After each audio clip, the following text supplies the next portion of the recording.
大家好啊，我係 Tiffany，今日想同大家分享一個由日本東京米芝蓮店鋪分享出嚟嘅一個焦糖布甸食譜。而家我哋事不宜遲，睇下材料嘅份量先啦。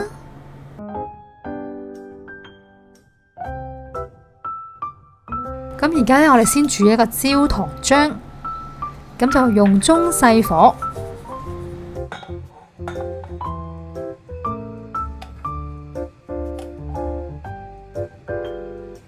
當開始見到砂糖溶出現焦糖顏色嘅時候，就可以用匙羹將未溶嘅砂糖推過去，咁樣呢，就係令佢加速融化。咁喺度提一提大家啦，煮焦糖嘅時候呢，就唔需要不停咁攪拌嘅，因為咁樣呢就會起沙，咁成煲嘢就唔靚噶啦。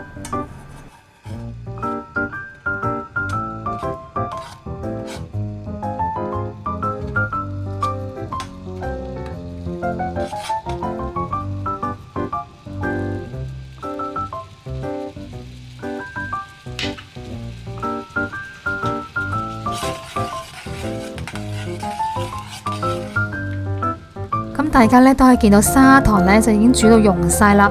咁喺呢個時候呢，我就加入熱水。咁倒嘅時候記得小心啲倒，唔好俾佢彈到。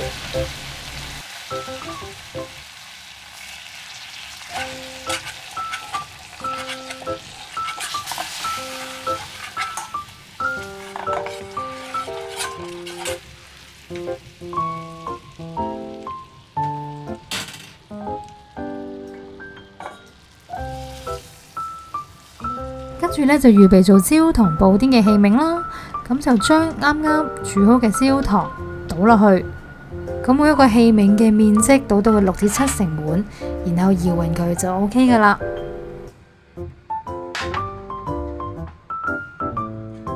咁跟住呢，就做另一 part 啦，咁我先倒入牛奶。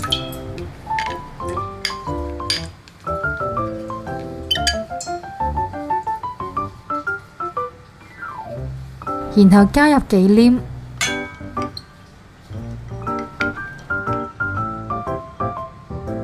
而家呢，先處理呢個雲呢拿汁先，咁就用刀呢，就將佢界開一半，咁就用刀背呢，將啲雲呢拿汁刮出嚟。咁如果大家買唔到雲呢拿汁嘅話呢，都可以用雲呢拿油去代替嘅。咁就可以將頭先刮出嚟嘅雲呢拿籽啦，同埋雲呢拿汁一齊擺落去啲牛奶度一齊煮佢。咁喺呢個米芝蓮食譜裏面呢，就話牛奶忌廉呢就要煮到佢50度就可以啦。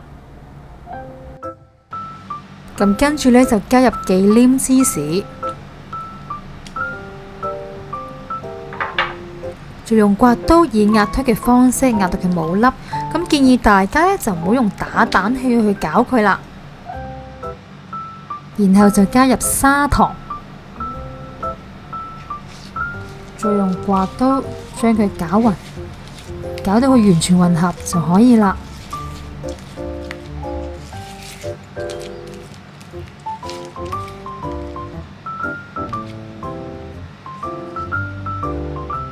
跟住呢，就倒入煉奶，就用刮刀將佢攪勻佢。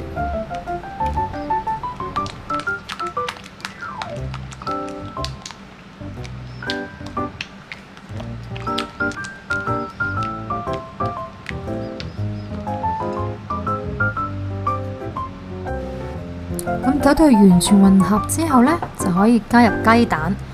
咁雞蛋呢，我就第一次呢先落1隻先，咁就用刮刀將佢攪勻佢。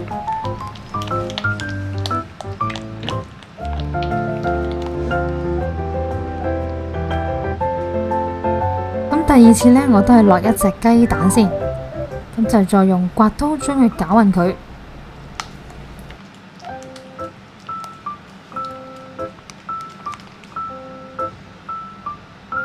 咁最後呢，我就會將剩餘嘅2隻雞蛋呢都倒晒落去，咁就再用刮刀將佢攪勻佢。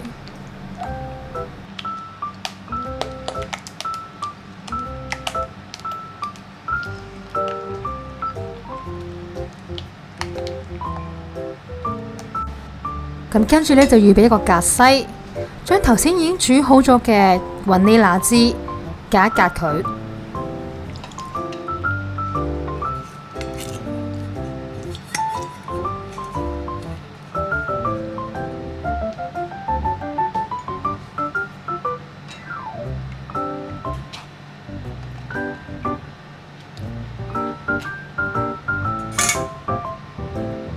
然後用刮刀將佢攪勻佢，跟住就預備一個細嘅格西同埋量杯，將布甸漿再過一次格西，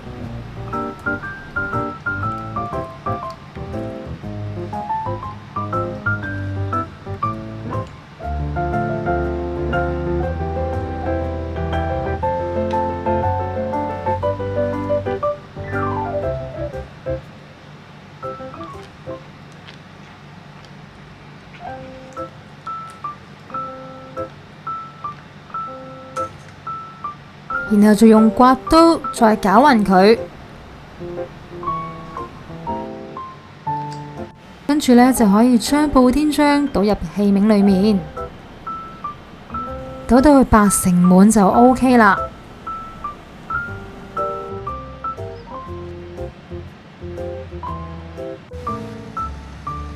咁跟住呢，就將熱水倒落去焗盤裏面。咁呢個焦糖布甸呢，係需要用熱水去坐住嚟焗嘅。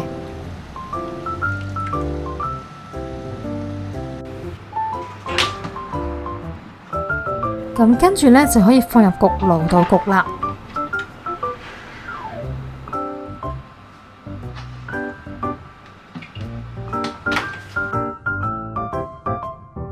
焦糖布甸焗出嚟之後點為之成功呢？大家可以見到右手邊呢個呢，中間嘅位置呢，有輕微嘅震動啦。咁左邊呢個呢，就已經係過火噶啦。咁跟住落嚟嘅步驟呢，就係將佢脫模啦。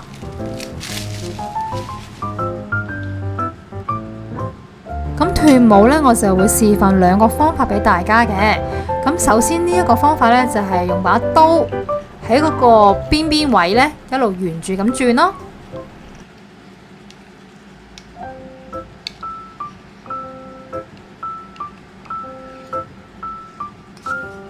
跟住呢，就擺隻碟喺上面，然後再反轉佢，再用把刀攝響圓邊位。再輔助佢甩出嚟，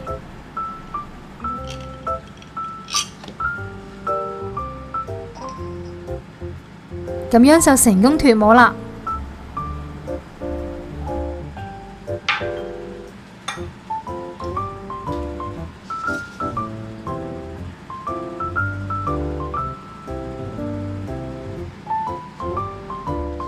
咁第二個脫模方法呢，就係用一把刀呢，喺任意一邊嘅邊位呢，去界一刀咯，然後用手去不停咁拍佢，拍鬆佢，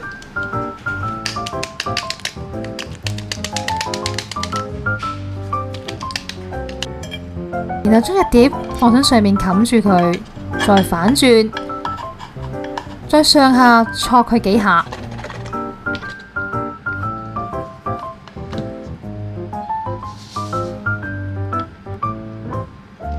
咁樣就可以成功脫模啦。咁跟住呢，就係試食環節啦。咁佢嘅口感呢，就係比一般嘅焦糖燉蛋呢係比較實淨啲咯。咁我個人覺得佢嘅味道呢係非常之好味嘅。咁歡迎大家呢都可以試下呢個日本東京店鋪分享出嚟嘅焦糖布甸嘅食譜啦。今日同大家分享呢個焦糖布甸呢，就已經做好啦。咁喺度提一提啦，因為每一個人用嘅焦糖布甸嘅器皿嘅容量尺寸都係唔同啦，所以呢，如果啲焦糖唔夠嘅時候呢，可以再煮多份嘅。咁如果大家中意我哋呢條片嘅話呢，就記得俾個 like 同埋訂閱我哋嘅 channel 啦。咁下次再同大家再見，拜拜。